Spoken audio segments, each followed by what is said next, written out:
Imagina que estás viendo la tele en tu casa un día y de repente pasa esto. My name is General Zod.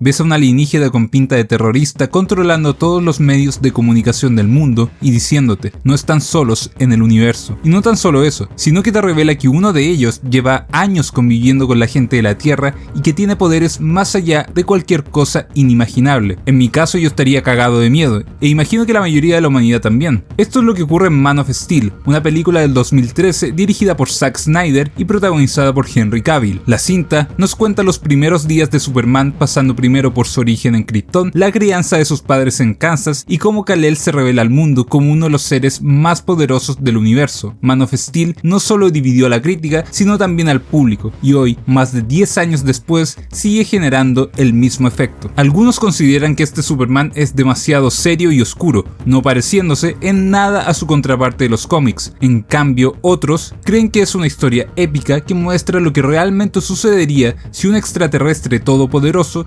llegara a nuestro planeta. En este video vamos a analizar Man of Steel intentando mostrar sus errores, sus aciertos, sus inconsistencias y las consecuencias que dejó para el futuro de DC.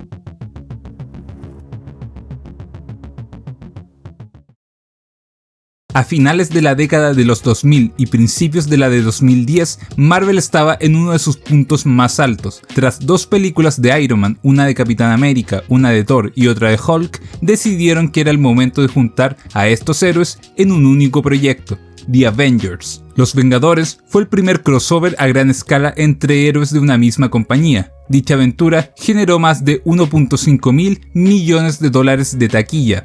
Ese mismo año, Warner junto a DC estrenaron The Dark Knight Rises, el cierre de la trilogía de Batman de Christopher Nolan. Esta película generó 1.1 mil millones de dólares en la recaudación mundial, un gran éxito por todos lados, pero el estudio quería algo más. El panorama era el siguiente: Marvel, con personajes que no eran muy conocidos, pudo obtener un éxito comercial históricos. Los personajes más conocidos de Marvel son Spider-Man y los X-Men, y ellos lo habían hecho con otros héroes como Capitán América, Thor, Hulk y Iron Man. En este sentido, ¿por qué DC no iba a poder hacer lo mismo teniendo los 3 mayores íconos del universo de los cómics, es decir, Batman, Superman y Wonder Woman? Sin embargo, para esto necesitaban crear un universo parecido al de Marvel, con historias interconectadas pero que a la vez tuviera su propia lógica y no fuera igual a la de la competencia. Para esto, Warner le consultó a Christopher Nolan si quería hacerse cargo de este gran proyecto. No obstante, el director rechazó la oferta, puesto que no quería verse encasillado en adaptaciones de cómics. De todos modos, se comprometió a producir la primera película de esta nueva continuidad y recomendó a un amigo director que ya había trabajado en películas del estudio.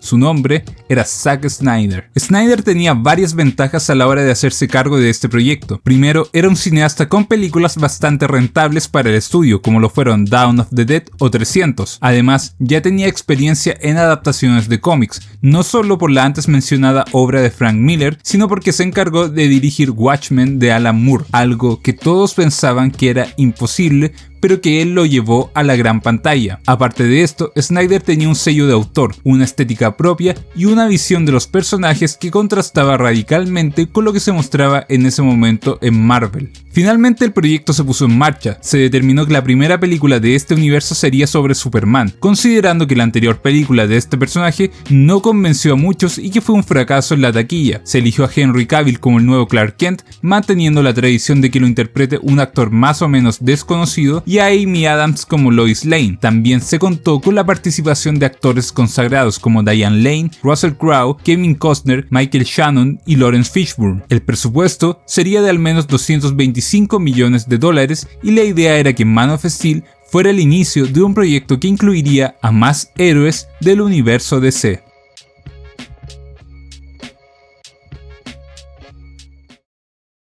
Los primeros 25 minutos de la película son espectaculares y me atrevería a decir que es lo mejor que tiene. Toda la estética de Krypton, la acción, los vestuarios, los diálogos, la montaña rusa de emociones, los efectos especiales, todo en esta secuencia está perfecto. Vemos como Jor-El, un científico de alto rango en el planeta, advierte al consejo gobernante que Krypton está a punto de explotar debido a haber utilizado la energía del núcleo tras acabar con los recursos naturales. En ese momento, el general Zod intenta un golpe de estado, algo con lo que Jor-El no está de acuerdo. Por lo mismo, decide mandar a su hijo Kal-El a la Tierra en un último intento por salvarlo. Jor-El muere a manos de Zod y este es mandado a la Zona Fantasma como pena por sus crímenes antes de que Krypton explote. Toda esta parte podría ser considerada un cortometraje y sería uno muy bueno. Tenemos una presentación del conflicto, un desarrollo y crecimiento de los mismos personajes, y un final inevitable que deja todo abierto para algo más.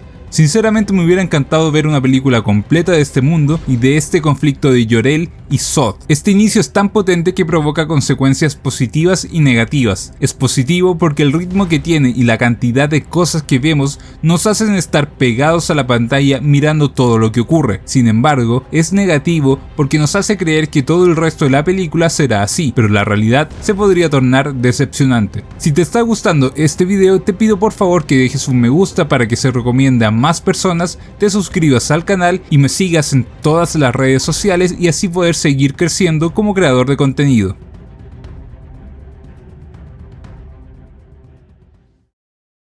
Como mencioné anteriormente, toda la escena de Krypton es perfecta y después de eso viene algo muy interesante. Nos encontramos a Clark viajando por el mundo tratando de averiguar quién es y cuál es su propósito, mezclando esto con algunos flashbacks de su niñez en los que vemos lo difícil que le era encajar en un ambiente no muy amigable. Al mismo tiempo conocemos personajes importantes para la trama como sus padres, en especial su papá Jonathan Kent, Lois Lane y este perro. Esto lo menciono porque da paso a la escena que considero como el punto de quiebre exacto de la película, de este intento de universo cinematográfico y de la visión de Zack Snyder sobre Superman. En medio de un tornado en Kansas y tras haber tenido una fuerte discusión, Clark y Jonathan comienzan a ayudar a las personas a salir de los autos. Lamentablemente, el perro de la familia queda atrapado y Jonathan va a rescatarlo, pero en ese intento queda herido y es llevado por el tornado, no sin antes indicarle con un gesto a Clark que no lo salve. Aquí hay mucho para analizar. Miren, he visto esta escena muchas veces en mi vida y me sigue pareciendo estúpida, y se me ocurren mil maneras de evitar lo que ocurrió. Aquí van algunas de las más obvias: que Clark haya ido a salvar al perro considerando su resistencia sobrehumana y que Jonathan se quedara cuidando a la gente. 2. Haber sacado al perro antes y nos ahorramos todos estos problemas. O sea, si tienes la suficiente conciencia animal como para ir a salvar a tu perro en medio de un tornado, es imposible que se te haya olvidado en el auto. 3. Que Clark lo haya salvado haciéndolo tan rápido que la gente no lo viera. A ver, entiendo que en estos momentos de la historia Clark no está al máximo de sus poderes, pero igual debe tener cierta velocidad considerando que en un par de años más hará esto. O no sé, crear una distracción para que la gente mire hacia otro lado y salvarlo y después inventar una excusa. Siento que hay muchas posibilidades para solucionar esto, pero así no es como Zack Snyder ve a los superhéroes. Lo que quería Snyder era mostrar cómo sería tener a dioses caminando entre nosotros, cómo reaccionaría la sociedad ante esto y cómo los metahumanos se integrarían a la comunidad, no como iguales, sino como figuras a las que venerar o temer. Es decir, una visión realista parecida a la de Christopher Nolan con Batman. Pero, ¿es posible hacer algo realista con Superman? Consideremos que es un alienígena con superpoderes que viene de otro planeta. Es difícil que ese argumento vaya a ser realista, al menos no en un futuro cercano. Otro punto interesante es que esta manera de Snyder de tratar a los héroes es más parecida a los cómics de Marvel que a los cómics de DC. La gente tiene una concepción errada pensando que Marvel es todo luz y chistes y que DC es oscuridad y sufrimiento. Esto no es así. La diferencia entre ambos universos es el trato y la forma de ver a los superhéroes. En Marvel, muchos héroes son renegados por la sociedad, temidos y con problemas para encajar con la gente de a pie e incluso con sus mismos pares. Spider-Man es perseguido por la policía y por la prensa. Los mutantes son temidos y odiados pese a que salvan el mundo, y la mayoría de los vigilantes urbanos de Nueva York tienen problemas con la ley por el mismo hecho de ser vigilantes. En cambio, en DC la mayoría de los héroes no tienen problemas para caminar entre las personas normales. Algunos trabajan codo a codo con la policía, otros tienen museos en su honor y otros simplemente sonríen y se dan el tiempo para compartir con todo el mundo. Hay que pensar que la Justice League es una agrupación internacional teniendo un estatus muy parecido a la ONU. Entonces, volviendo a la escena, si eso hubiera pasado en los cómics, Clark hubiera salvado a su padre sin dudarlo. Después hubiera inventado una excusa tonta para justificar su ausencia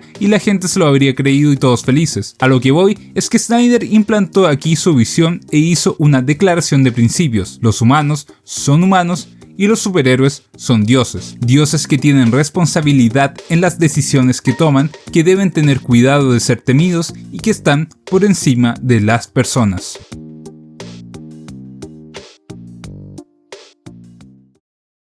Después de esto no hay mucho más que contar porque en realidad tampoco estoy haciendo un resumen de la película. De cualquier modo, vemos como Zod llega a la Tierra para intentar reconstruir Krypton en nuestro planeta. Tras varios intentos y tras destruir una ciudad entera, Superman asesina a Zod en una escena muy cuestionada también, pero que no vamos a analizar porque los argumentos y las formas de haberlo hecho mejor son los mismos que la escena del tornado. Ya mencionamos que Snyder tiene una visión de Superman y en el resto de la película lo deja claro. Él está por sobre nosotros. Él se preocupa por enfrentar a su enemigo, alguien a quien ve como su igual, y que muera quien tenga que morir en la ciudad. Eso no es lo importante para este Superman. Lo importante es ganarle a Zod y salvar al planeta. Ahora, es imposible negar que pese a lo insensible que se muestra a Superman en esta parte, las secuencias de acción son épicas y geniales, tal cual como fue el inicio de la película. Lo que más me gusta es que tanto la estética visual como la forma de grabar las secuencias y hasta los efectos de sonido se sienten como de autor y muy diferentes a los de Marvel, pese a que ambas sean películas de superhéroes. Snyder logra marcar una estética propia y eso es algo muy valorable. Ahora bien, digamos que a veces se le pasa la mano y que ni su estética ni su visión calzan con lo que debería ser Superman. Pero bueno, creo que dentro de todo es positivo que un autor logre contar lo que quiere y de la forma que quiere en una industria que muchas veces no te permite eso. Los pensamientos de Snyder vienen inspirados por el objetivismo de Ayn Rand y digamos también por la ultraderecha y el conservadurismo. De hecho, la visión de Snyder calza mucho con la de Frank Miller, otro objetivista medio republicano,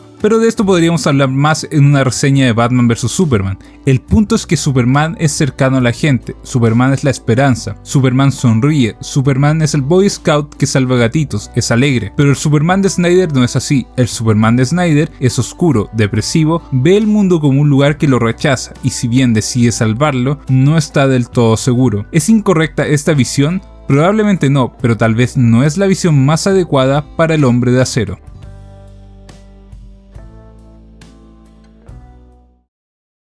La película recaudó un total de $668 millones a nivel mundial, generando una ganancia neta de 42 millones, volviéndola un producto rentable para el estudio. Por lo mismo, Man of Steel fue la piedra angular para que 3 años después se lanzara Batman v Superman y comenzara el universo extendido de DC. Todos sabemos cómo terminó eso, y si bien ese es un tema para otro video, creo que este DCU adoleció de los mismos problemas que mencioné del Hombre de Acero y que lo llevaron a su abrupto final. No me malinterpreten, a mí Man of Steel me gusta, debe ser la película de Superman que más he visto, primero porque es muy entretenida, segundo porque la fotografía y la composición de escenas de Snyder son muy hermosas de ver y porque la historia dentro de todo es convincente y es llevada de la mano por muy buenos actores. Todos estos son atributos que cualquier película le gustaría tener, sin embargo esto no tiene que cegarnos. Man of Steel también posee muchos errores y no encuentra la forma de traspasar el personaje de las páginas de los cómics a la pantalla grande, cosa que sí han logrado otros productos de Superman. Más bien,